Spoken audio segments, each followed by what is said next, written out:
Bonjour à tous, nous sommes le dimanche 10 octobre à la une de ce dimanche. Victoire difficile de l'équipe de France jeudi dernier face à la Belgique. Jour de match de finale pour la Ligue des Nations face à l'Espagne. La guerre est déclarée entre le Paris Saint-Germain et Madrid. C'est le sommaire de ce Live Sport. C'est parti. Avant de développer ces titres, cela vient de se terminer. La squadra Azzurra, l'équipe italienne de Roberto Mancini, s'impose face à la Belgique dans la petite finale de cette Ligue des Nations.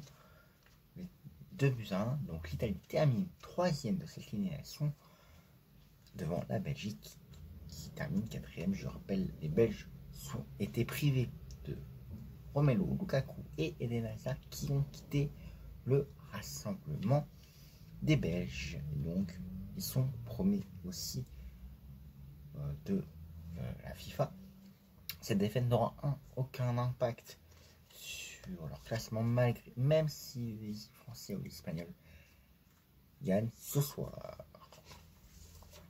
On reste pour la Ligue des Nations. Je vous disais jeudi soir, c'est autre demi-finale de Ligue des Nations entre la France et la Belgique.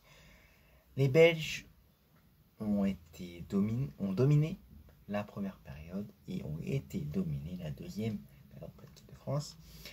Ils ont dominé la première période en inscrivant les deux buts en 3 minutes d'intervalle. 37e minute, Vertonghen pour le 1-0. 40e minute, Lukaku pour le 2-0, mi-temps. Les Bleus sont menés. On croit tous que c'est terminé. Mais en seconde période, on remarque un Kylian Mbappé en feu qui met du temps à trouver Karim Benzema. C'est à la 60e minute qui donne la passe décisive à Karim Benzema qui la met au fond des filets de Thibaut Courtois pour le 2-1. Quelques minutes plus tard, 67e minute, Griezmann tombe dans la surface, arbitrage vidéo demandé. L'arbitre montre le point de pénalty. Cette image qu'on retient, c'est Karim Benzema qui offre le pénalty. À Kylian Mbappé. On rappelle qu'il était sur son échec de l'Euro face à la Suisse en huitième de finale. Donc Kylian Mbappé voulait se rattraper. Et c'était le cas, le 2-2, pour l'égalisation en pleine lucarne. Thibaut Courtois était parti du bon côté, mais cette frappe était puissante. Et renversement de situation complet. On croit que à 80e, Lukaku donne la victoire aux Belges, mais le but est annulé pour hors-jeu. Mais par contre, 89e minute, nous rentrons à peine dans le temps additionnel. Benjamin Pavard centre, qui trouve Karim Benzema, mais qui la laisse passer pour terre. Fernandez s'y contrôle, qui la met au fond des filets. 3-2 pour l'équipe de France, qui se qualifie pour la finale de ce soir face à l'Espagne. Très belle affiche et très beau match entre ces deux équipes. Et premier but de Théo Hernandez sous les couleurs françaises. Bon, ce soir, 20h45, finale de cette Ligue des Nations à Milan entre l'Espagne de Luis Enrique et l'équipe de France de Didier Deschamps. Cette rencontre sera à suivre évidemment sur M6 à partir de 20h40. Information de l'équipe de France, Adrien Rabiot a quitté le rassemblement. Il a été testé positif à la Covid-19, donc il sera forfait pour ce soir. Il sera remplacé par Aurélien Tchouaméni. Pour les compos probables, on partirait plus sur un 4-3-3. Et donc Kipembe serait dans les plans. 4 Lopez dans les cages. Hernandez à droite, Pavard à gauche. Varane, Kipembe en centre. Milieu de terrain, Théo Hernandez, même côté que Lucas. Aurélien Tchouaméni, donc, aux côtés de Paul Pogba, au milieu de terrain. Et en attaque, bien sûr, on restera sur la triplette Mbappé, Griezmann, Benzema. Je rappelle, cette rencontre sera suivie à partir de 20h45. Autre sujet qui fait agiter la planète foot ces dernières heures, c'est une tension entre Leonardo et le Real Madrid. Hier, Leonardo a donné une petite interview. Il n'a pas apprécié le geste du Real Madrid envers Kylian Mbappé. Il cite notamment Nous voulons prolonger Kylian Mbappé. Nous n'apprécions pas que le Real Madrid essaie de le convaincre. Il entre avec nous.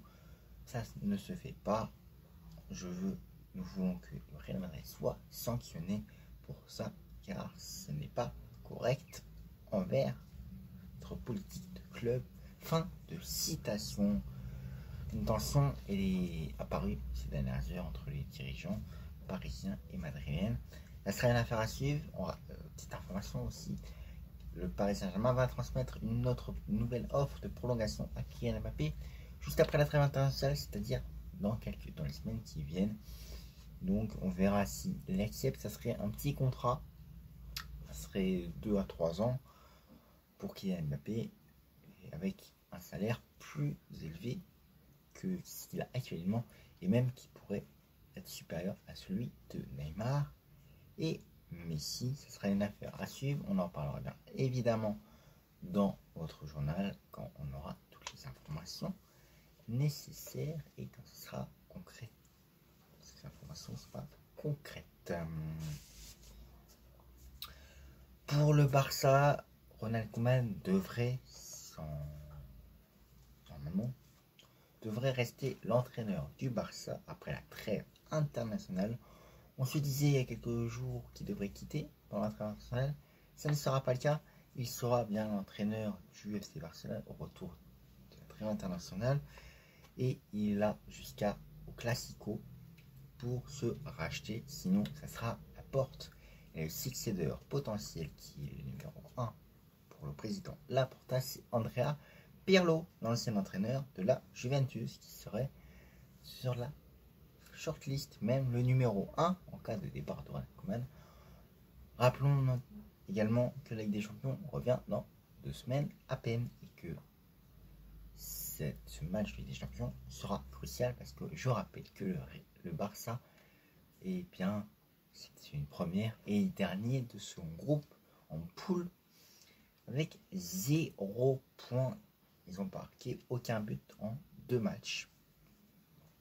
Les Barcelonais, ce serait une affaire à suivre pour Ronald Koeman et ses joueurs, notamment bien sûr avec les retours, espérons, de Sergio Aguero qui n'a même pas encore débuté pour le Barça, on rappelle. Et aussi côté Barça, ça se tend aussi entre Laporta qui essaie de rattraper les dettes financières de l'ancien président Bartomeu. Ce serait une affaire également suivre de très près.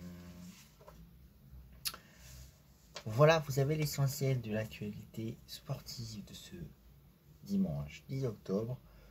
Je rappelle évidemment que France-Espagne, Espagne-France, finale de Ligue des Nations est à suivre à partir de 20h45 sur M6. Évidemment, on reviendra dessus demain dans votre édition du lundi de C'est l'actu sport pour évoquer le résultat de ce match tant attendu.